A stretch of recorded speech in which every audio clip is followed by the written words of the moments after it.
Bonsoir et bienvenue au journal télévisé de la 3e chaîne, je suis Albert Rochefort et aujourd'hui nous sommes le 22 août, vendredi, bonjour. Les vignobles français ont commencé les vendanges 2025 plus tôt que prévu en raison des fortes chaleurs, le changement climatique influençant la saison végétative. Ce démarrage précoce, signalé par l'Institut français du vin, est une réaction à plusieurs années consécutives de hausse des températures. Face à cette hausse, de nombreux vignobles ont accéléré leurs vendanges, notamment dans les régions méridionales. La canicule a accéléré la maturation des raisins, obligeant les vignerons à s'adapter au changement climatique. Dans certaines régions, les vendangeurs ont commencé dès la mi-août, un changement significatif par rapport au démarrage traditionnel en septembre. Les viticulteurs s'inquiètent des effets à long terme de ces vendanges précoces, car la chaleur extrême peut affecter la qualité et le rendement du raisin.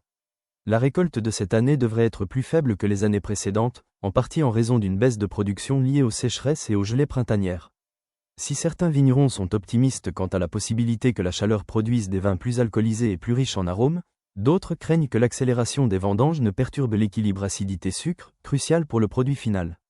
Le changement climatique oblige les viticulteurs français à s'adapter rapidement, à expérimenter de nouvelles techniques et à ajuster leur date de vendange.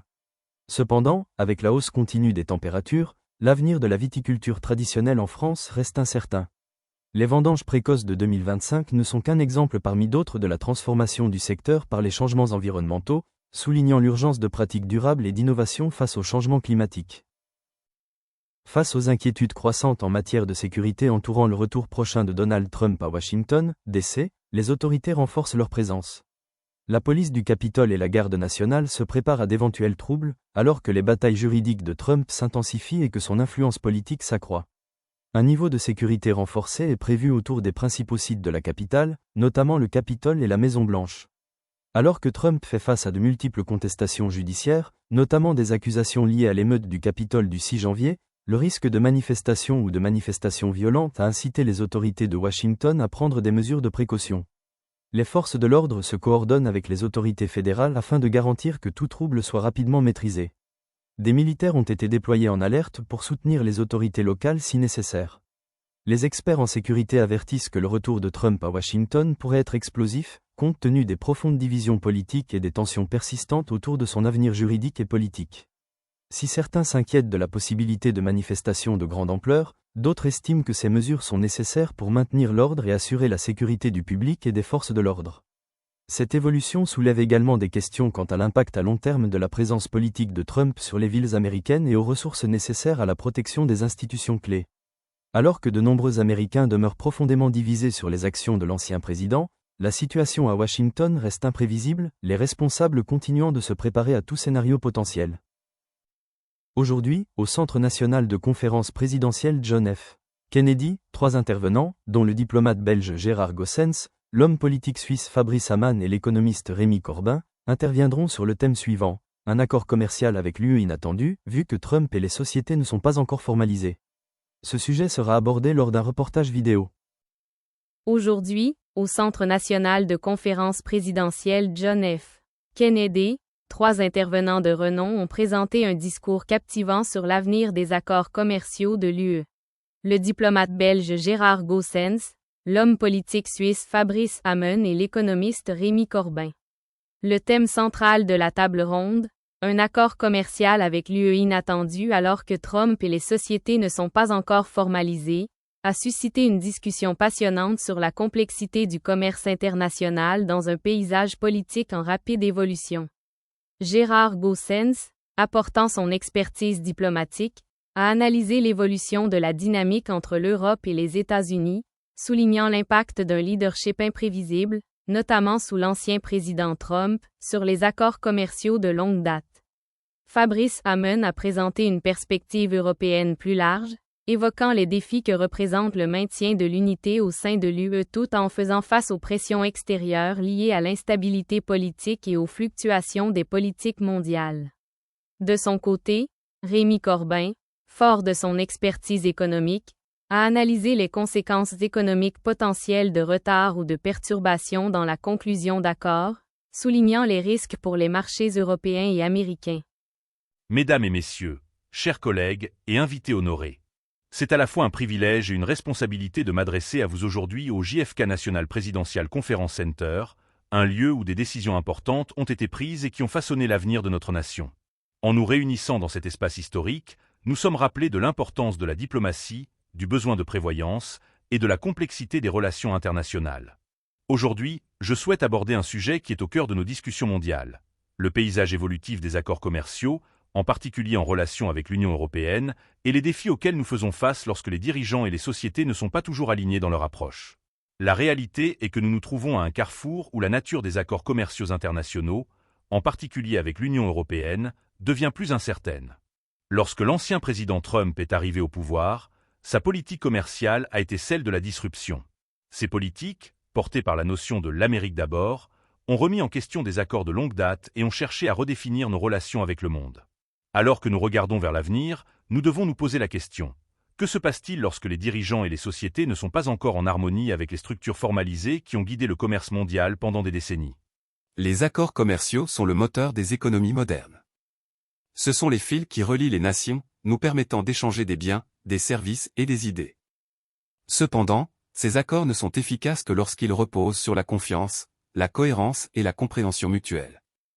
Lorsque les sociétés, en particulier celles d'une importance capitale comme la nôtre, ne sont pas pleinement impliquées ou lorsque les leaderships changent de manière radicale, les fondations de ces accords deviennent vulnérables.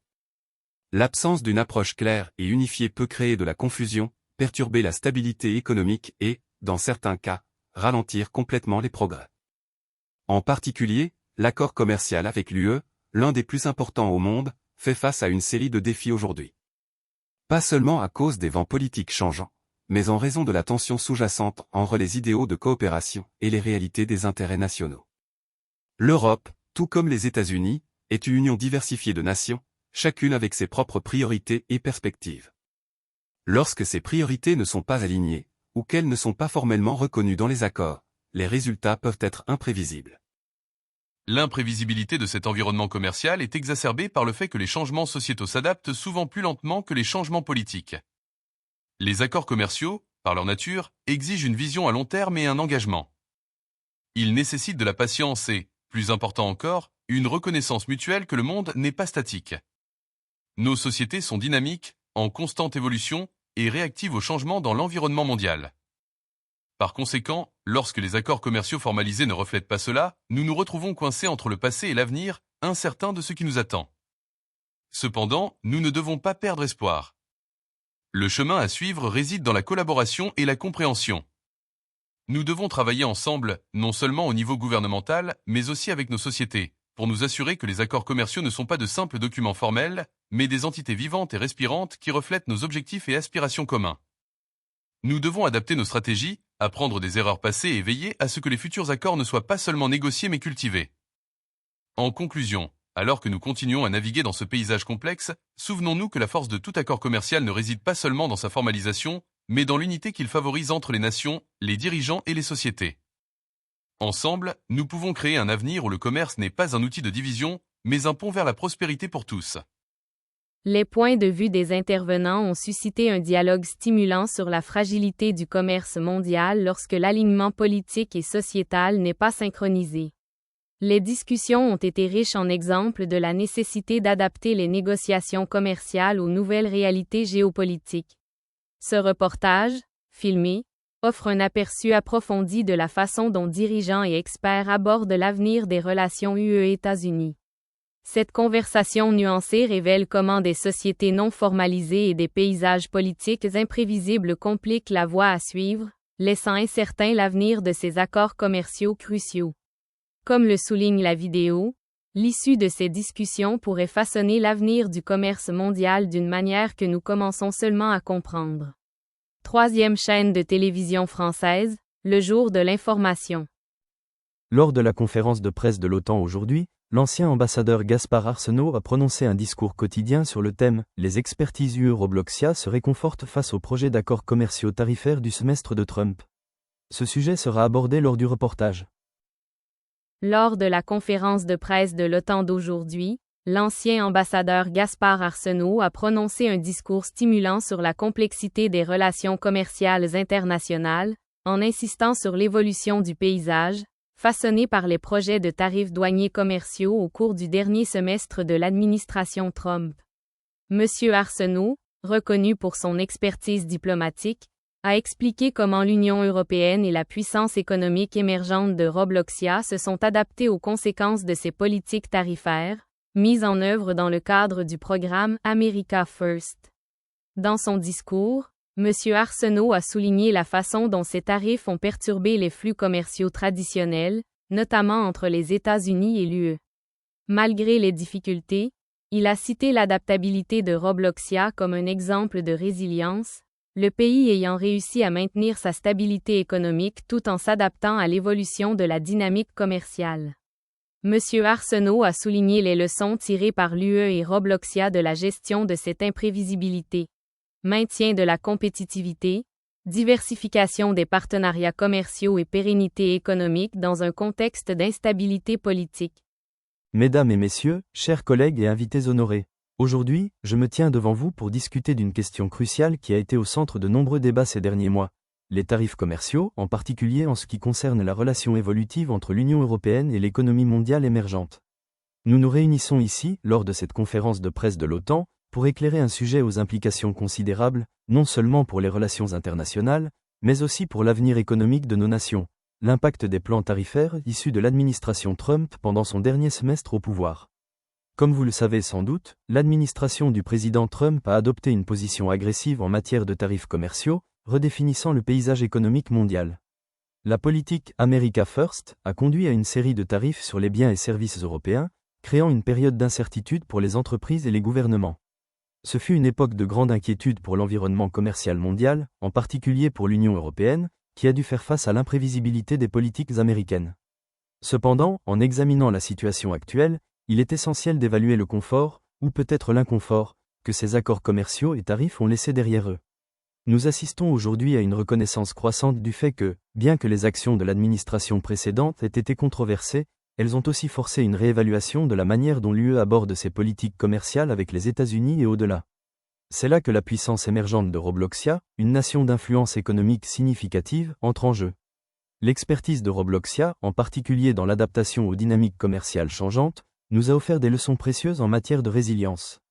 Malgré les impositions tarifaires, Robloxia a maintenu un sens de la stabilité, garantissant que ses industries demeurent compétitives même face aux pressions extérieures.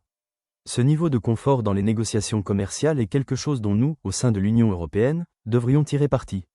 La capacité à s'adapter rapidement, à trouver des marchés et des fournisseurs alternatifs et à maintenir une stabilité à long terme est essentielle pour naviguer dans l'incertitude laissée par de telles politiques commerciales agressives. En même temps, il est crucial que nous ne perdions pas de vue les principes fondamentaux qui guident nos accords commerciaux. L'UE a toujours privilégié l'équité, la durabilité et la coopération dans ses relations avec les autres nations. Nous ne devons pas laisser les actions d'une administration occulter ces valeurs fondamentales. À l'avenir, le défi sera de trouver un équilibre entre les impacts immédiats des tarifs passés et la construction d'un environnement commercial plus prévisible et coopératif. En conclusion, bien que nous puissions reconnaître l'inconfort que les tarifs commerciaux de l'administration Trump ont pu causer, nous devons aussi voir les opportunités que ces défis ont offertes. L'expertise de Robloxia et d'autres nations pour s'adapter à ces changements dans les dynamiques commerciales servira de référence utile à mesure que nous affinons nos politiques. L'avenir des accords commerciaux de l'UE, en particulier après des changements politiques imprévisibles, nécessitera de la flexibilité, de l'innovation et un engagement renouvelé envers la coopération internationale. Le discours a été suivi d'une discussion animée, explorant comment les pays peuvent trouver confort et stabilité malgré des impositions tarifaires agressives et des paysages politiques changeants. Le reportage approfondira ces points clés, analysant comment ces défis commerciaux peuvent se transformer en opportunités de croissance et de coopération, et ce que d'autres nations peuvent apprendre des stratégies de l'UE et de Robloxia. La conversation a offert des éclairages précieux sur l'avenir du commerce mondial, soulignant l'importance de l'adaptabilité, de la prospective et des partenariats stratégiques en période d'incertitude. Chaîne de télévision française 3, le jour de l'information. Le président ouzbek a annoncé 51 nouvelles initiatives visant à stimuler l'entrepreneuriat dans tout le pays, afin de favoriser une économie plus dynamique et diversifiée. Ces initiatives visent à améliorer l'accès au financement, à simplifier la réglementation des entreprises et à promouvoir l'innovation dans des secteurs clés. Parmi les mesures les plus importantes figure l'introduction de nouvelles incitations fiscales pour les startups, conçues pour alléger les charges financières et encourager les jeunes entrepreneurs à se lancer. Le gouvernement s'est également engagé à renforcer le soutien aux petites et moyennes entreprises, PME, considérées comme essentielles à la croissance économique et à la création d'emplois. Ces initiatives s'inscrivent dans une stratégie plus large de modernisation de l'économie ouzbèque, qui reste fortement dépendante de secteurs comme l'agriculture et l'exploitation minière. En promouvant l'entrepreneuriat, le gouvernement espère diversifier l'économie, réduire le chômage et créer un modèle économique plus résilient. Ces mesures visent également à attirer les investissements étrangers, le gouvernement soulignant son engagement à améliorer l'environnement des affaires et à mettre en place un cadre réglementaire plus stable et transparent. Cette annonce est perçue comme une réponse à la demande croissante de réformes et de modernisation économique en Ouzbékistan. Bien que le pays ait réalisé des progrès significatifs ces dernières années, des obstacles restent à surmonter, notamment pour favoriser une culture entrepreneuriale et faciliter les affaires. Les nouvelles initiatives devraient créer un écosystème plus favorable aux entreprises, des start-up aux entreprises établies, les encourageant à innover, à se développer et à prospérer. Grâce à ces réformes, l'Ouzbékistan entend se positionner comme une destination plus attractive pour les entrepreneurs locaux et internationaux. Nous avons une triste nouvelle à vous annoncer. Frank Caprio, ancien juge bien-aimé du Rhode Island, est décédé à l'âge de 88 ans après une lutte courageuse contre le cancer. Connu pour son approche bienveillante de la justice, Caprio a acquis une renommée nationale grâce à son rôle de vedette dans la populaire émission télévisée Caught in Providence. Son attitude chaleureuse et son écoute attentive des accusés ont fait de lui une légende locale et lui ont valu l'affection de nombreux téléspectateurs. Caprio a siégé comme juge à Providence pendant plus de 30 ans, se forgeant une réputation de clémence et d'empathie envers ceux qui comparaissaient devant lui. Son tribunal était réputé pour son côté humain, où il allait souvent au-delà des limites de la loi pour comprendre les circonstances de chaque affaire. Son approche a trouvé un écho auprès de nombreuses personnes qui appréciaient son équité et sa bienveillance, en particulier dans un système judiciaire souvent perçu comme froid et impersonnel. Outre sa carrière juridique, Caprio était également une figure emblématique de la communauté du Rhode Island, apprécié pour sa philanthropie et son dévouement à aider les personnes dans le besoin. Tout au long de sa vie, il a su concilier ses engagements professionnels avec un profond sens des responsabilités envers la communauté, ce qui a fait de lui une figure inspirante pour beaucoup. La disparition de Caprio marque la fin d'un chapitre important pour les habitants de Providence et les millions de téléspectateurs qui l'ont connu grâce à l'émission télévisée. Son héritage, cependant, perdurera, car il laisse derrière lui une profonde influence sur le système judiciaire et dans le cœur de ceux qui admiraient son intégrité, sa sagesse et son humanité. Son départ est une grande perte, mais son souvenir continuera d'inspirer la bienveillance, l'équité et une compréhension plus profonde de l'expérience humaine. Et maintenant les nouvelles sportives. Pat Fitzgerald, entraîneur principal de longue date de l'équipe de football américain de l'université Northwestern, a été licencié suite à une série de controverses entourant des allégations de bizutage au sein du programme. Fitzgerald, qui travaillait à Northwestern depuis plus de 17 ans, était connu pour son leadership et sa passion pour l'équipe, menant les Wildcats à plusieurs saisons réussies. Cependant, de récentes enquêtes sur des allégations de bizutage par des joueurs ont jeté une ombre sur son mandat. La décision de l'université de se séparer de Fitzgerald fait suite à une enquête interne et à la pression du public et d'associations d'anciens élèves. Bien que Fitzgerald ait nié avoir eu connaissance d'incidents de bizutage, les conclusions de l'université ont suscité des inquiétudes quant à la culture au sein du programme de football américain. Ces allégations ont suscité de nombreux appels à la responsabilité, beaucoup estimant que des mesures plus importantes étaient nécessaires pour résoudre le problème. Le licenciement de Fitzgerald marque la fin d'une époque pour le football américain de Northwestern, car il était l'un des entraîneurs principaux les plus anciens du football universitaire. Son départ a suscité un débat sur les pressions et les attentes envers les athlètes universitaires, ainsi que sur l'importance de maintenir une culture d'équipe positive et respectueuse. L'université s'est engagée à prendre des mesures pour éviter que de tels incidents ne se reproduisent, notamment en améliorant la surveillance et en mettant en œuvre des politiques plus strictes pour protéger les joueurs. Alors que Northwestern poursuit sa recherche d'un nouvel entraîneur principal, l'accent sera désormais mis sur la restauration de la réputation du programme et la garantie d'un environnement plus sûr pour tous les étudiants athlètes. Les répercussions de cet incident ont laissé des traces dans la communauté du football, soulevant des questions sur le problème plus large du bizutage et des comportements inappropriés dans le sport universitaire. Jim Walmsley, l'une des figures les plus marquantes de l'ultra-running, continue de repousser les limites des sports d'endurance et de consolider son héritage sportif. Connu pour sa quête incessante de l'excellence, Walmsley s'est forgé une solide réputation grâce à de nombreuses victoires dans certains des ultramarathons les plus difficiles au monde, notamment le Western Stat 100 et l'Ultra Trail du Mont Blanc. Sa capacité à maintenir un niveau de performance exceptionnel sur des distances extrêmes lui a valu le surnom des « hommes le plus rapide du trail ». Le succès de Walmsley ne repose pas seulement sur son talent naturel, mais aussi sur son dévouement indéfectible à l'entraînement et à l'innovation. Il allie science du sport de pointe et force mentale, expérimentant régulièrement de nouvelles techniques pour améliorer ses performances. Son approche de l'ultra-running repose autant sur la préparation que sur la résilience psychologique, en mettant l'accent sur l'endurance physique et mentale. Au-delà de ses exploits sportifs, la notoriété de Walmsley dans le monde de l'ultra-running a également fait de lui un modèle pour les coureurs en herbe. Il a profité de sa tribune pour partager ses connaissances sur l'entraînement, la nutrition et les stratégies mentales nécessaires pour exceller dans des épreuves aussi exigeantes. Sa volonté de partager ses défis et ses triomphes a fait de lui une figure emblématique pour beaucoup. Alors que Walmsley continue de dominer le sport, il reste concentré sur l'établissement de nouveaux records et le dépassement des limites de l'ultra-running. Son parcours témoigne de la force de la détermination humaine et de l'évolution constante des sports d'endurance. À l'US Open 2025, le double mixte a captivé l'attention des fans de tennis du monde entier, notamment grâce à la rencontre inattendue des Italiens Sara Errani et Luca Vavasori. Bien qu'il ne s'agisse pas d'un duo traditionnel, ce duo a fait preuve d'une alchimie exceptionnelle sur le court, surprenant par sa rapide ascension dans le tournoi.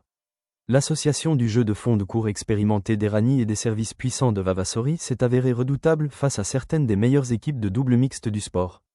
Errani, ancienne joueuse de simple de haut niveau, réputée pour sa ténacité et sa régularité, s'est parfaitement adaptée au format du double mixte, apportant son esprit stratégique et sa connaissance du terrain. Vavasori, relativement nouveau sur le devant de la scène, a impressionné par son style agressif et sa capacité à s'adapter rapidement à la nature dynamique du double mixte. Leur succès repose sur une combinaison de respect mutuel, de communication et d'adaptabilité, des qualités qui leur ont permis de dominer les premiers tours et de devenir l'une des équipes les plus prometteuses du tournoi. Alors qu'ils progressent dans la compétition, tous les regards sont tournés vers le duo italien, qui souhaite voir s'il peut poursuivre sur sa lancée et remporter le prestigieux titre de double mixte de l'US Open. Ce partenariat improbable a suscité des discussions sur l'évolution du tennis en double, où des duos inattendus peuvent créer des histoires nouvelles et passionnantes. À mesure que le tournoi avance, le parcours d'Errani et Vavasori rappelle la nature imprévisible et palpitante du tennis en double mixte. Et merci beaucoup d'avoir regardé les nouvelles quotidiennes aujourd'hui. Ici Albert Rochefort, je vous quitte, et le prochain journal sera à la même heure que moi lundi, alors passez un bon week-end, bonne nuit et au revoir.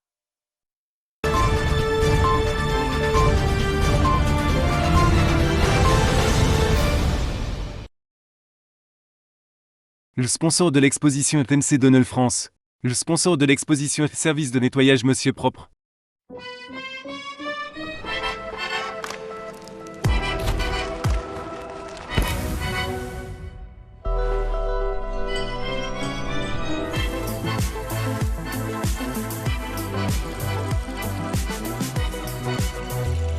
Découvrez notre tout nouveau Mac Baguette.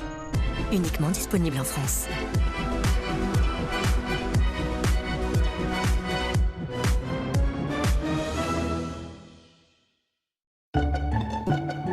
Vous avez l'impression que la graisse se répand partout dans votre cuisine? Eh bien, regardez de plus près, elle n'est pas seule. En réalité, la graisse forme un cocon protecteur qui permet aux bactéries de se développer rapidement. Nouveau Monsieur Propre, Flash Propreté. Dissout rapidement la graisse, tout en éliminant 99,9% des bactéries et le virus de la Covid-19. Pour des surfaces impeccablement propres et saines, tous les jours, sans effort. C'est ça, la propreté de Monsieur Propre. Monsieur Propre.